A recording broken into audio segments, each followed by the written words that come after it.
할렐루야. 한 주를 시작하는 첫날 주의 전을 찾은 여러분들을 환영하고 축복합니다. 우리 옆에 있는 분들하고 인사합니다. 하나님의 나라가 더 가까워졌습니다. 지난주도 한번 했는데요, 손을 막 비비신 다음에 우리 앞뒤에 옆에 있는 분들하고 손을 덥석 잡으면서 사랑합니다, 축복합니다. 네. 자기 손만 비비지 마시고 맥도날드 목사님이라는 분이 계셨는데요. 이분이 2차 대전에 참여를 했습니다. 참전을 했다가 이제 붙들렸습니다. 그래서 독일군 포로 수용소에 갇히게 되었습니다. 마침 그 포로 수용소에 같이 전쟁에 참여했다가 같이 잡힌 친구가 있는데, 이 친구는 전기 기술자였습니다. 근데 이 친구가 부서진 라디오를 잘 이제 고쳐서 이 라디오를 항상 듣습니다.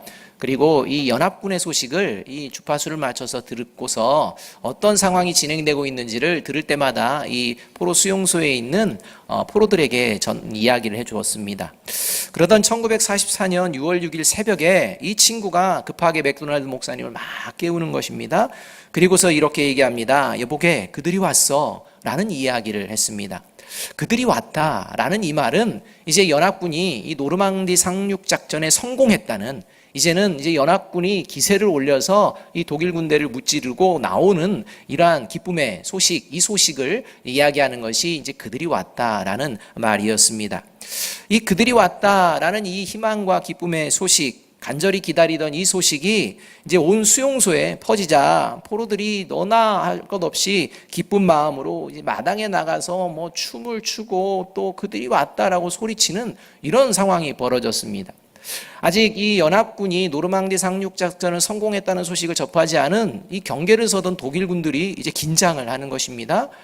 잘못 먹어서 미쳤나? 라는 그러한 마음처럼 이제 더 그 반란을 대비해서 이제 더 경계를 서게 되는 이런 상황이 벌어졌다는 것입니다. 독일군 포로 수용소에 갇혀있던 포로들의 마음이 어제와 오늘이 완전히 달라진 것입니다. 이제는 언제 죽을지 모르는 불안감과 정말 내 인생이 여기서 끝날 수밖에 없는가라는 이러한 좌절감에서 살던 그 인생이 그들이 왔다라는 이 소식 한마디에 이제는 살아야 될 이유를 발견하게 된 것입니다. 내가 여기서 버텨야 될 이유를 발견하게 된 것입니다. 이제는 좌절과 절망이 아니라 이제는 기쁨 가운데에 끝까지 견뎌내려고 하는 이러한 힘을 얻게 되는 그 소식이 바로 그들이 왔다라는 소식이었습니다. 그들의 환경에 변화된 건 없습니다. 여전히 그들을 겨누고 있는 기관총과 총뿌리는 그들을 섬뜩하게 합니다. 그럼에도 불구하고 그들의 마음은 더 이상 그 총에 있는 것이 아니라 그들이 왔다는, 이제 다시 한번 내가 자유를 얻을 수 있다는 그 기쁨에 그 마음을 붙들고 살아내게 되었다는 것입니다.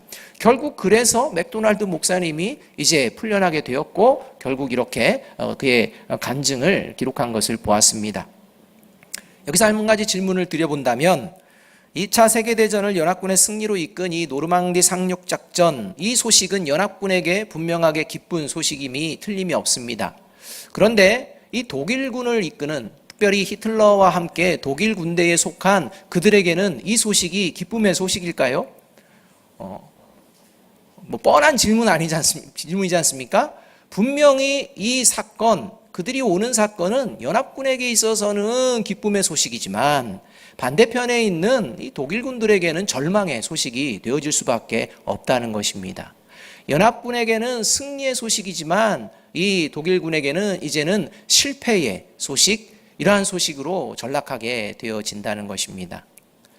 대림절을 맞이하며 2000년 전 예수 그리스도의 오신 사건이 무엇을 말하느냐? 지금 이것을 말하고 있다는 것입니다.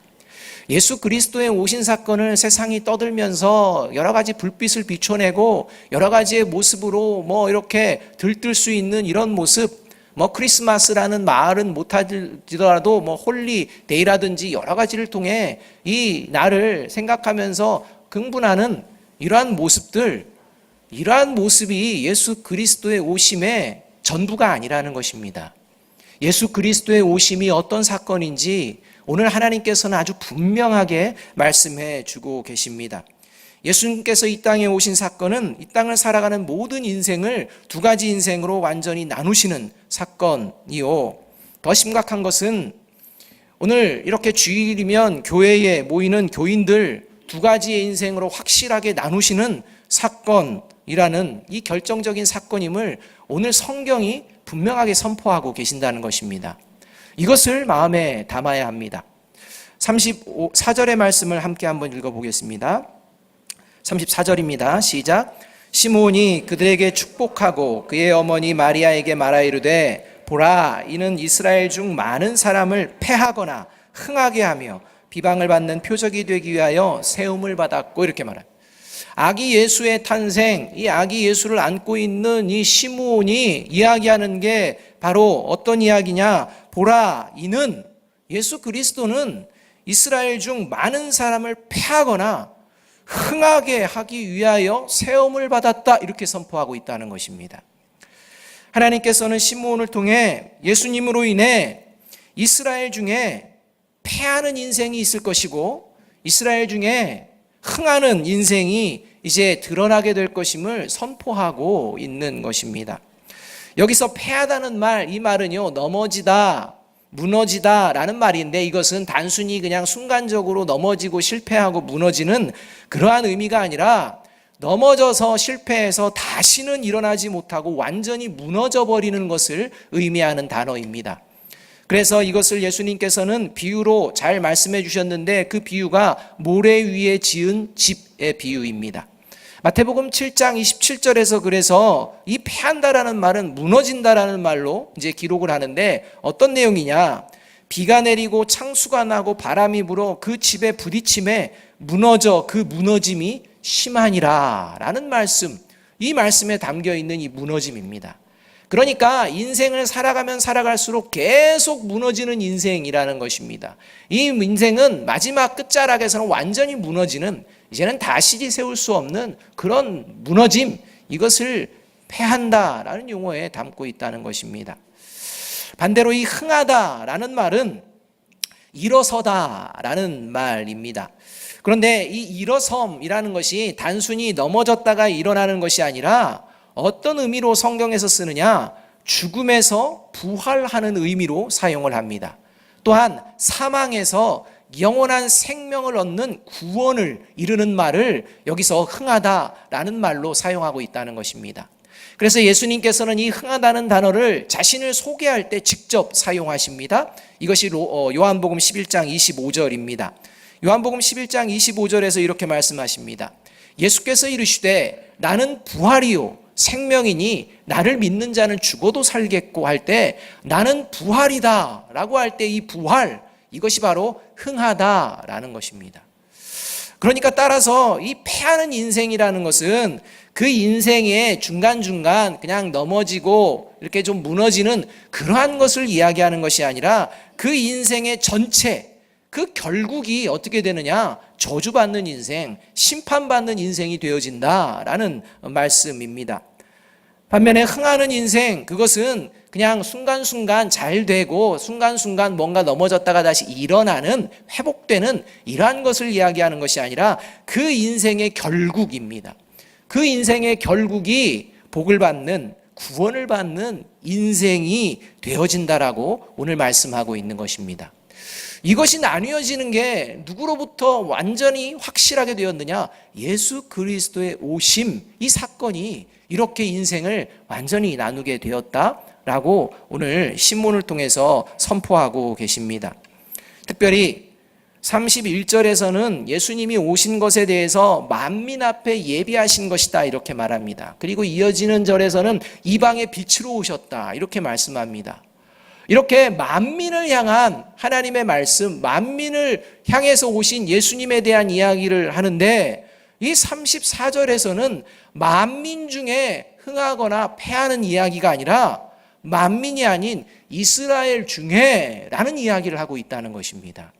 여러분, 따라서 이 말씀은 2000년 전 이스라엘을 향한 말씀인 동시에 2000년 전 세상을 향한 말씀인 동시에 2000년이 지난 오늘 이 시대에 세상을 향해서 말씀하시는 말씀인 동시에 이제 더 구체적으로는 오늘 주일을 맞이해서 예배의 자리에 모이는 그리스도인과 교회 공동체를 향해서 주시는 엄중한 말씀이시라는 것입니다.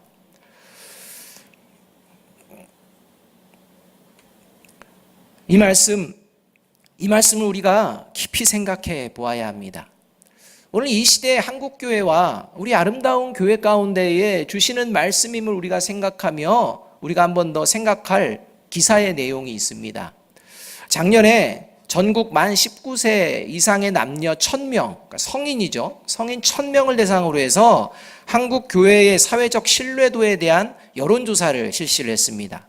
이 여론조사 실시 가운데에 첫 번째 가장 중요한 질문이 뭐였느냐? 당신은 한국교회를 신뢰하십니까? 라는 질문이었습니다. 한국교회를 신뢰하느냐는 이 질문에 51.2%가 신뢰하지 않는다라고 답변을 했습니다. 성인 2명 중에 1명은 한국교회 그 믿을 때가 아니다. 그리스도인 믿을 존재도 안 된다. 신뢰는 무슨 이렇게 이제 생각하며 나아가고 있다는 것입니다.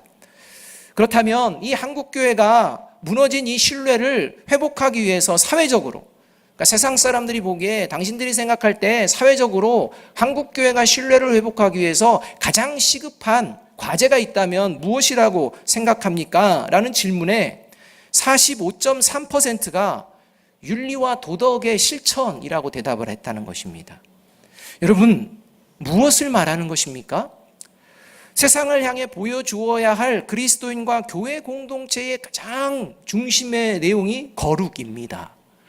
이 거룩한 삶을 살아내기를 힘쓰기 시작한다면 그 거룩의 가장 사회적으로 보여지는 밑바탕에 무엇이 있냐? 도덕과 윤리의 실천입니다.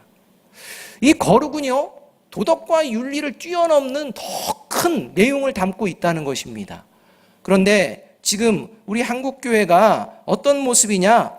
이 가장 기본 중에 기본으로 사회에 보여내야 될 윤리와 도덕이 완전히 무너져 가고 있는 이 현실이 저와 여러분이 살아가고 있는 이 현실이라는 것입니다. 아마 올해 조사가 되어지면 더 큰 문제라고 아마 이렇게 결과가 나올 것이라고 생각이 되어집니다. 그렇다면 이러한 상황 속에서 그리스도인과 교회 공동체는 앞으로 미래에 어떤 평가를 받게 될까요? 앞으로 이러한 한국교회의 모습은 어떻게 될 것이라고 생각하십니까? 여러분들 이러한 모습을 보면서 어떤 마음이 드십니까? 우리가 무엇을 주목해야 하는 것입니까? 이렇게 점점 신뢰가 떨어지고 넘어지는 이러한 모습들을 보며 이제 안 돼. 교회는 끝이야. 그리스도인으로서 산다는 게 이제는 뭐 아무런 능력이 없어. 라고 하며 그런 고개를 숙인 모습으로 살아야 하는 것입니까?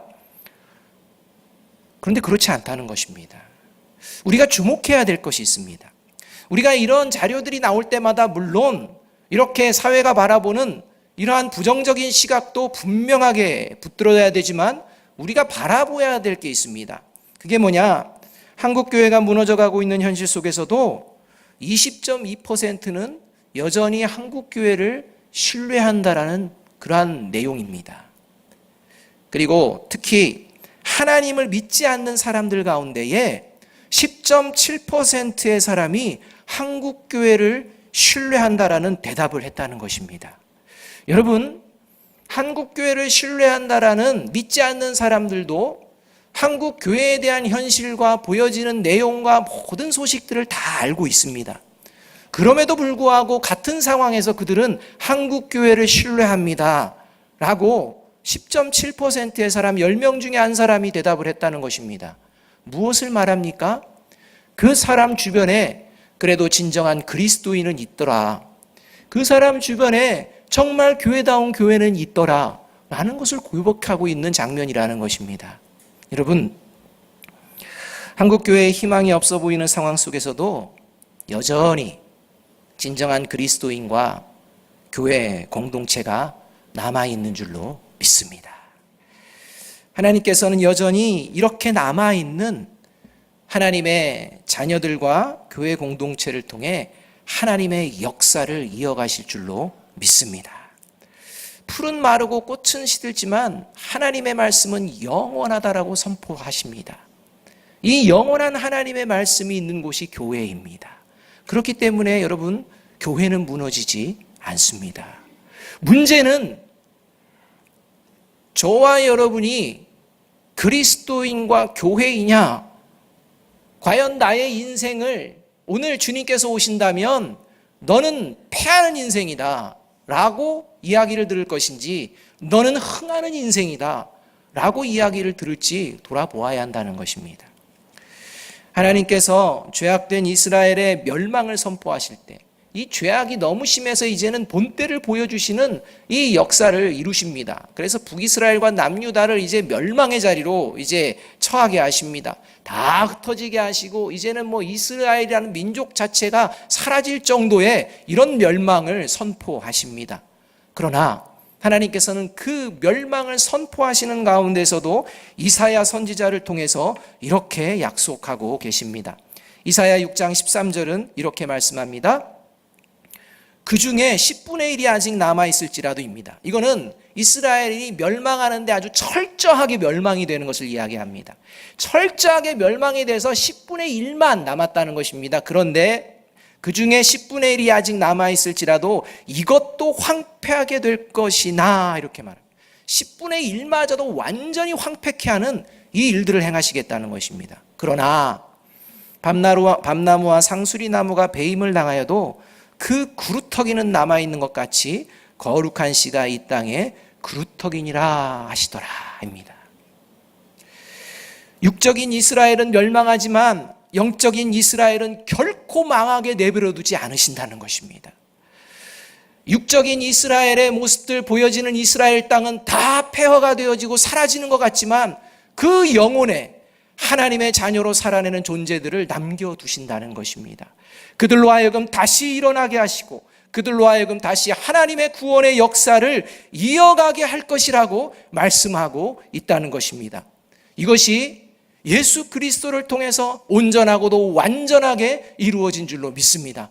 영원한 하나님의 거룩한 씨, 그 누구도 제할 수 없는, 그 누구도 제거할 수 없는 그 영원한 예수 그리스도가 이 땅에 오셨고, 그리고 이 예수 그리스도를 믿는 그리스도인과 교회 공동체를 통해 하나님의 교회는 이어져 가고 하나님의 뜻은 이 땅에 이루어질 줄로 믿습니다.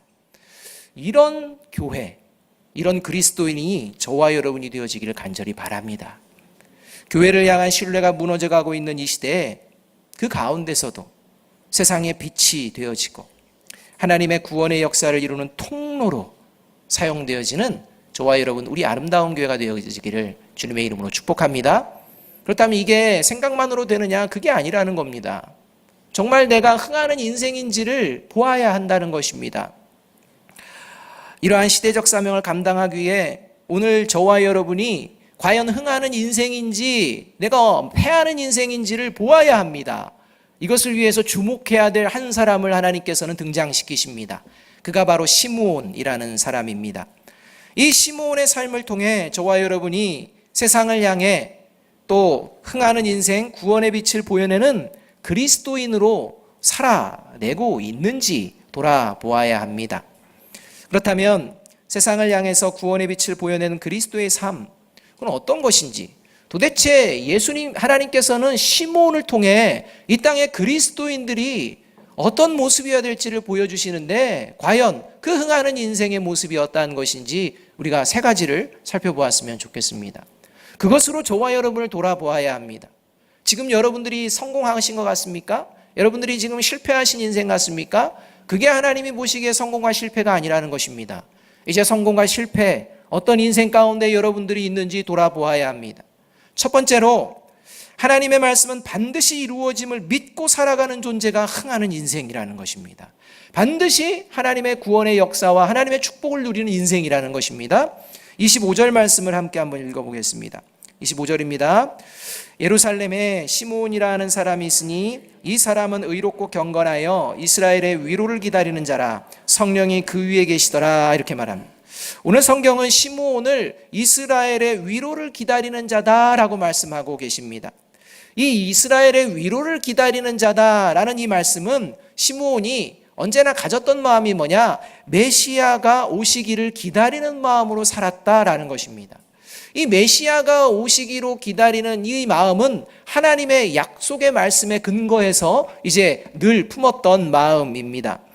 당시 이스라엘은 정치적으로나 경제적으로나 종교적으로 이 로마의 압제하에 있어서 자유를 누릴 수가 없었습니다.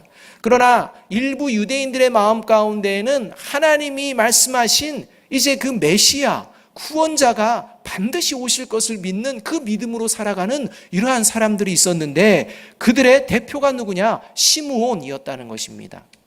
그 시므온이 이스라엘의 위로를 기다릴 수 있었던 것, 그것은 바로 하나님의 약속의 말씀을 믿었기 때문입니다.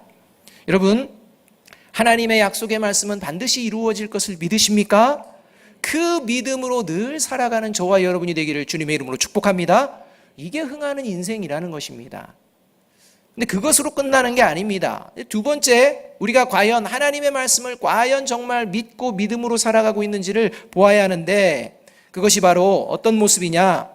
조급해하지 않고 인내함으로 하나님의 때를 기다리며 살아가고 있는지 보아야 합니다. 그리스도인들의 삶을 살아가며 버려야 될 모습 중에 하나가 조급함입니다. 조급증입니다. 여러분, 아무리 아기가 빨리 보고 싶더라도 엄마 뱃속에서 몇 달 있어야 합니까?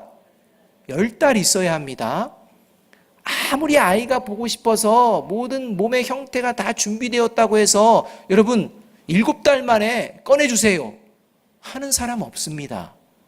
기다리는 겁니다. 산모로서 아무리 몸이 힘들고 어려울지라도 기다리는 것입니다.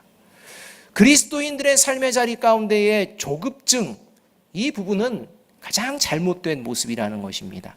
내 삶의 자리 가운데에 하나님의 때가 이루어질 줄로 믿습니다. 나는 이 믿음이 조급증이 되어서는 안 된다는 것입니다. 당장 해주세요. 당장 보기 원합니다. 이것은 하나님의 때를 기다리는 모습이 아닙니다. 저와 여러분의 자녀의 모습과 저와 여러분의 모습이 당장 온전한 모습이 될 거라고 생각해서는 안 됩니다. 시간이 필요합니다. 그 시간 동안 다듬으시는 하나님을 기대하는 마음, 이것이 바로 그리스도인의 마음이라는 것입니다. 26절과 27절의 말씀을 함께 한번 읽어보겠습니다. 같이 읽습니다. 시작. 그가 주의 그리스도를 보기 전에는 죽지 아니하리라 하는 성령의 지시를 받았더니 성령의 감동으로 성전에 들어가매 마침 부모가 율법의 관례대로 행하고자 하여 그 아기 예수를 데리고 오는지라, 이렇게 말씀합니다. 시므온은 성령을 통해 이미 들은 얘기가 있습니다. 그 얘기가 뭐냐면 그리스도 보기 전에 너는 죽지 않을 것이다 라는 얘기입니다. 죽고 싶어도 죽을 수가 없다는 것입니다. 이것은 무슨 얘기냐? 시므온에게는 사명이 있다는 것입니다. 시므온에게 하나님이 주신 사명을 다 감당하기 전에는 결코 하나님이 부르시지 않겠다는 것입니다. 반드시 하나님께서 주신 사명, 저와 여러분의 삶의 자리에 이루어내실 줄로 믿습니다. 하나님이 과연 나를 통해 역사하실까? 의심하지 마시기 바랍니다. 하나님은 하나님의 자녀들이 하나님의 말씀을 따라서 믿음으로 살아가는 그 삶의 과정 가운데에 반드시 하나님의 때에 하나님의 뜻을 이루시고 그 뜻 가운데에 찬양하는 저와 여러분으로 나아갈 수 있도록 역사하실 줄로 믿습니다. 이 믿음을 가지고 그가요 기다렸습니다. 기다리다가 어느 날 성령의 감동하심이 찾아옵니다. 그리고 이끌림을 받아 성전에 갔는데 그곳에 하나님이 약속하신 그리스도를 보게 되어졌다는 것입니다. 여러분, 하나님의 사명이 이루어지기까지 하나님께서 나를 향한 계획이 있음을 믿고 절대 좌절하거나 조급해하지 말고 오늘 묵묵히 인내로서 걸어갈 때, 인내로서 다른 이들을 대할 때 하나님의 놀라운 역사와 은혜를 경험하게 될 줄로 믿습니다. 이것에 실패했던 대표적인 인물이 아브라함입니다. 믿음의 사람이지만 하나님이 이것을 실패하는 것을 보여주십니다. 아브라함이 조급했습니다. 그래서 결국 이스마엘을 낳습니다. 하나님이 아브라함을 통해 자녀를 주겠다고 하신 말씀이 상황과 생각을 보니까 안 됩니다. 이제는 불가능하다고 생각했습니다. 그래서 하갈의 몸을 통해서 그냥 덜썩 이스마엘을 낳습니다. 이 이스마엘이 태어나는 것, 아브라함에게는 단순한 실수인 것 같지만 여러분, 그 실수가 2000년이 지난, 예수님이 오신 뒤 2000년이 지난 이 시대에 얼마나 큰 위험의 요소로 자리 잡고 있는지 모릅니다.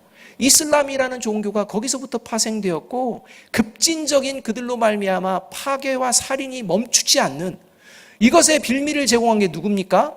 아브라함이라는 것입니다. 아브라함의 조급증이 다른 이들의 인생에 위협이 되었다는 것입니다. 하나님의 은혜로 말미암아 그 깨어질 수 있는 가정, 믿음으로서 버려질 수 있는 아브라함이 하나님의 강권으로 은혜 가운데 다시 택함을 받았지만, 그리고 수습이 되었지만, 여전히 그가 행한 그 모습을 통해 여전히 힘겨운 모습들이 이 땅 가운데에 벌어지고 있다는 것입니다. 저와 여러분의 조급함, 이 조급함이 다른 이들을 힘들게 합니다. 저와 여러분의 조급함이 다른 이들의 영혼을 망칠 수 있다는 생각을 늘 품고 하나님의 때를 기다리며 인내함으로 나아가는 저와 여러분이 되기를 주님의 이름으로 축복합니다. 그래서 히브리서 10장 36절은 이렇게 말씀합니다. 너희에게 인내가 필요함은 너희가 하나님의 뜻을 행한 후에 약속하신 것을 받기 위함이다. 저와 여러분이 인내로 살아낼 때 하나님께서는 약속하신 것을 반드시 주실 줄로 믿습니다. 그런데 여기서 하나님의 뜻을 행한 후에 이렇게 이야기합니다. 그러니까 인내가 그냥 막 참고 견디는 게 아니라 이 인내가 뭐냐? 하나님의 뜻을 행하는 것을 인내라고 이야기한다는 것입니다. 그래서 요한계시록 14장 12절은 이 하나님의 뜻을 행하는 게 뭐냐? 성도들의 인내가 여기 있나니 그들은 하나님의 계명과 예수에 대한 믿음을 지키는 자니라, 이렇게 말씀합니다. 조급해하지 않는 이 마음, 인내함으로 믿음의 길을 걸어내는, 그리고 순간순간 하나님의 말씀 가운데에 지켜내는 삶을 살아가며 내 마음 가운데 이 하나님의 말씀을 왜 지키는지 이유를 바라보며 그 이유가 예수 그리스도가 되어질 때 그것이 바로 바른 인내의 믿음의 삶이 되어지게 되어집니다. 저와 여러분이 신앙생활하며 예수 그리스도를 바라보며 하나님의 계명을 인내함으로 지켜나갈 때 하나님은 저와 여러분을 통해 놀라운 역사를 보여주실 뿐만 아니라 가정 가운데에 함께하는 일터 가운데에 놀라운 역사를 이루어질 줄로 믿습니다. 이 믿음으로 믿음의 길을 걸어가는 인내의 삶을 살아내는 저와 여러분이 되기를 주님의 이름으로 축복합니다. 마지막 세 번째로 세상을 향해서 구원의 빛을 보여내는 시몬과 같은 그러한 그리스도인의 삶은 성령의 인도하심을 따라 끝까지 의와 경건의 삶을 살아내는 것을 말합니다. 하나님의 계명을 지키며 예수 그리스도를 믿는다. 이거는요, 어떠한 모습이냐? 내 삶의 자리에서 성령의 인도하심을 따르며 하나님께서 기뻐하시는 의롭고 경건한 삶을 살아내는 그러한 모습을 이야기하는 것입니다. 많은 지식을 가지고 있고 그런 게 아닙니다. 내가 정말 하나님이 기뻐하시는 의롭고 선한 모습, 정말 하나님을 경외하는 이 모습으로 나아가고 있는지 돌아보아야 한다는 것입니다. 우리 다시 한번 25절 말씀을 함께 한번 읽어보겠습니다. 25절입니다. 같이 읽습니다. 시작. 예루살렘에 시므온이라는 사람이 있으니 이 사람은 의롭고 경건하여 이스라엘의 위로를 기다리는 자라. 성령이 그 위에 계시더라. 시므온은 예수님이 오시기를, 이스라엘의 구원이, 위로가 오시기를 기다리는데 그냥 기다린 존재가 아니었습니다. 의롭고 경건한 삶을 살아내고 있었다는 것입니다. 언제까지였느냐? 주님을 만나는 그날까지 그 삶을 살아내었다는 것입니다. 어떻게 이것이 가능했느냐? 그것이 바로 성령이 그 위에 계셨기 때문이다, 이렇게 말씀합니다. 여기서 성령이 그 위에 계시더라 라는 말에서 계시더라 라는 이 말은요, 과거 미완료형입니다. 다시 말하면 시몬의 마음 가운데에 하나님의 위로는 반드시 임할 줄로 믿습니다. 메시아는 반드시 오실 줄로 믿습니다. 내가 하나님의 사람으로 그날까지 의롭고 경건한 삶을 살아내겠습니다 라고 결단하는 그 순간부터 성령님께서 그 마음 가운데 함께 하시며 그의 삶의 자리에 끝까지 주님 보시는 그날까지 이끌어 주셨다는 것이 계시더라에 담겨져 있는 의미입니다. 서두에도 언급했지만 한국교회가 가장 기본적으로 사회적으로 세상 사람들에게 보여줘야 될 윤리와 도덕이 왜 이렇게 형편없이 무너져가고 있는 것입니까? 그 이유가 어디 있다고 생각하십니까? 그건 바로 성령의 인도하심에 관심을 갖지 않기 때문입니다. 도대체 성령이 내게 뭘 말씀하시는지에 대해서 관심이 없기 때문입니다. 나의 말과 나의 행동이 과연 성령의 인도하심인가에 대한 고민이 없기 때문입니다. 성령님께서는 우리의 심령 가운데에 반드시 말씀하시는 줄로 믿습니다. 성령님께서는 우리의 삶의 자리를 보게 하시는 줄로 믿습니다. 그래서 예수님께서 성령을 보내실 때 이 성령님께서 믿는 자들, 세상을 향해 또한 믿는 자들에게 역사하신 역사에 대해서 요한복음 16장 8절은 이렇게 말합니다. 그가 와서 죄에 대하여 의에 대하여 심판에 대하여 세상을 책망하시리라 이렇게 말씀합니다. 성령이 함께 거할 때 죄가 뭔지 의가 뭔지 심판이 뭔지를 깨닫게 하신다는 것입니다. 내가 삶을 살아가며 이러한 삶의 말과 행동들이 죄에 해당되는지 의에 해당되는지 이게 심판에 이르는 것인지를 깨닫게 하신다는 것입니다. 그래서 죄와 심판에 이르게 된다면 성령님께서 반드시 하시는 일이 있다는 것입니다. 그게 요한복음 16장 13절의 말씀입니다. 함께 한번 읽어보겠습니다. 시작. 그러나 진리의 성령이 오시면 그가 너희를 모든 진리 가운데로 인도하시리니 그가 스스로 말하지 않고 오직 들은 것을 말하며 장래를 너희에게 알리시리라. 하나님께서 하나님을 믿고 다시 오실 주님을 기다리는 자에게 진리 가운데로 이끌어 주실 줄로 믿습니다. 이 진리 가운데에 이끌림을 받는 자가 어떻게 윤리와 도덕을 형편없이 깨트릴 수가 있겠다는 것입니까? 어떻게 교회 공동체가 거룩을 상실할 수가 있는 것입니까? 어떻게 교회 공동체가 서로를 향해서 인내하며 기다려주며 품을 수 있는 그 마음이 사라지게 될 수가 있습니까? 그렇지 않다는 겁니다. 목사님 한 분께서 미국 뉴욕에서 사역하시다가 미국 남동부에 있는 한인교회로 청빙을 받아 사역하시게 되었습니다. 이사를 다 마치고 교회 주변을 이제 둘러보신 뒤에 근처에 있는 한인 이제 마켓에 들어가서 필요한 것들을 좀 구입하게 되셨다는 것입니다. 그래서 구입을 하다가 이야기를 해보니까 이 한인 주인이 교회를 다닙니다. 미국 가면 다 한인들은 교회 다니시죠? 대부분이 그러신 것 같은데 교회를 다니셨다는 것입니다. 그래서 이 목사님께서 그분에게 이렇게 질문했습니다. 집사님, 제가 최근 이곳으로 이사를 오게 됐는데 혹시 추천하실 만한 교회가 있으면 좀 말씀해 주십시오 라고 이야기를 하니까 이 주인이 아주 친절하게 그 주변에 있는 5개 교회의 모습들을 이제 설명을 해 주시는데 한 교회는 이렇고 이런 것이 좋고요, 저 교회는 이런 것이 좋고요, 그 교회는 이런 것이 좋다고 막 말씀하시다가 근데 절대 가지 말아야 할 교회가 한 군데 있는데 이런 교회입니다 라고 하는데 그 교회 이름이 어느 교회 이름이냐? 자기가 부임하는 교회였다는 겁니다. 그러니까 자기가 부임하는 교회만 빼고는 나머지 교회는 아무 데로나 가도 그냥 괜찮습니다. 이 말에 충격을 받으셔서 너무 마음이 불편해서 물어봤다는 겁니다. 아니 도대체 왜 그 교회가 왜 이렇게 저한테 추천하기가 어려우신가요? 라고 물어봤을 때 그 주인이 하는 이야기가 그 교회는요 말도 많고 탈도 많고 가면 어렵습니다. 그러니까 그냥 차라리 처음부터 거긴 가지 마십시오. 이렇게 이야기를 했다는 것입니다. 이 말이 계속 생각이 되니까 잠도 못 주무시고 이제 주일날 딱 가야 되는데 가야 될지 말아야 될지부터 시작해서 고민을 하시면서 첫 주일을 맞이했습니다. 그런데 이 첫 주일을 맞이해서 새로운 목사님이 부임한다는 소리를 듣고 이 성도들이요 막 이제 모였습니다. 모이면서 기대 반, 또 이제 뭔가 설레임 반, 이런 마음으로 이제 막 그 마음을 좋은 마음으로 막 오는데요. 오자마자 교회 정문에서 충격을 받고 다들 예배실로 들어오며 뭉성거리기 시작했다는 겁니다.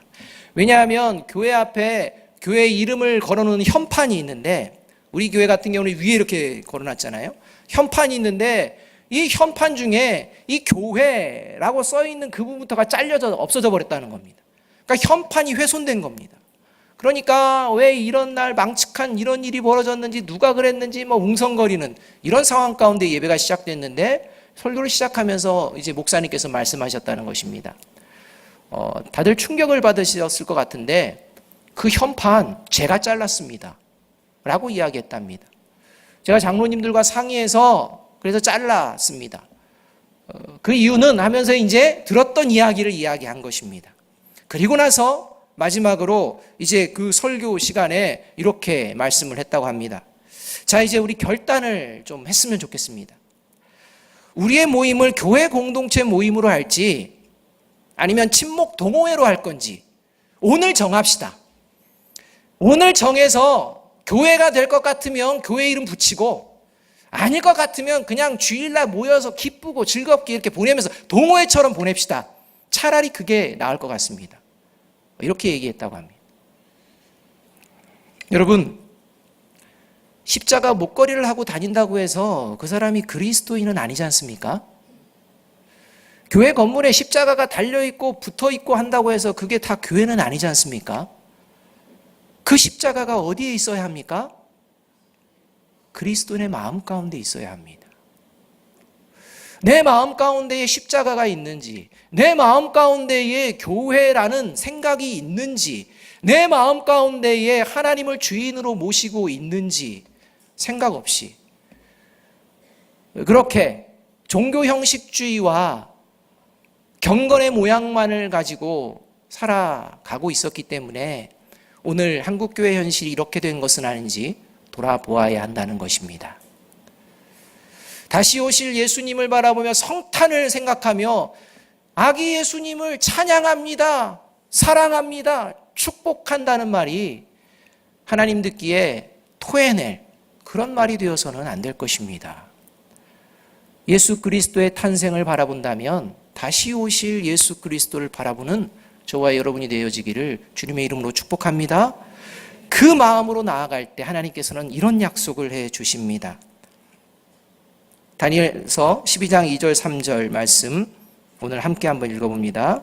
시작. 땅의 티끌 가운데에서 사는 자 중에서 많은 사람이 깨어나 영생을 받을 자도 있겠고 수치를 당하여 영원히 부끄러움을 당할 자도 있을 것이며 지혜 있는 자는 궁창의 빛과 같이 빛날 것이요 많은 사람을 옳은 대로 돌아오게 한 자는 별과 같이 영원토록 빛나리라. 2000년 전 예수님께서 이스라엘 땅에 오실 때 사랑하는 여러분, 종교 형식주의와 경건의 모양만으로 위선에 가득 찬 그런 종교 지도자들에게 성령이 함께 하시지 않았습니다. 한 노인, 그냥 단 오늘 본문에만 등장하는 이 시몬이라는 한 노인, 의롭고 경건하게 주의 말씀 붙들고 끝까지 믿음의 길을 걸어가는, 그래서 하나님의 교회를 교회답게, 하나님의 백성을 백성답게 그렇게 살아갔던 한 시몬이라는 사람에게 성령이 임하시고 함께 하셨듯이 오늘 이 시간부터 그 성령이 저와 여러분의 삶을 인도하여 주실 줄로 믿습니다. 이 믿음으로 새롭게 세워지고 새롭게 하나님께 영광을 올려드려 하나님께 빛으로 찬양 올려드리는 우리 아름다운 교회가 되어지기를 주님의 이름으로 축복합니다. 기도하겠습니다. 사랑과 은혜가 풍성하신 아버지 하나님, 주님 오시는 그날, 주님 다시 오실 것을 믿는 우리의 인생이 흥하는 인생, 구원받는 인생으로 궁창의 빛과 같이 별과 같이 하나님께 영광을 올려드릴 줄로 믿습니다. 이 믿음으로 오늘 다시 믿음의 걸음, 하나님께서 원하시는 그 흥하는 인생의 걸음을 걸어내는 우리 모두가 되게 하여 주시옵소서. 예수님의 이름으로 감사하며 기도하옵나이다. 아멘.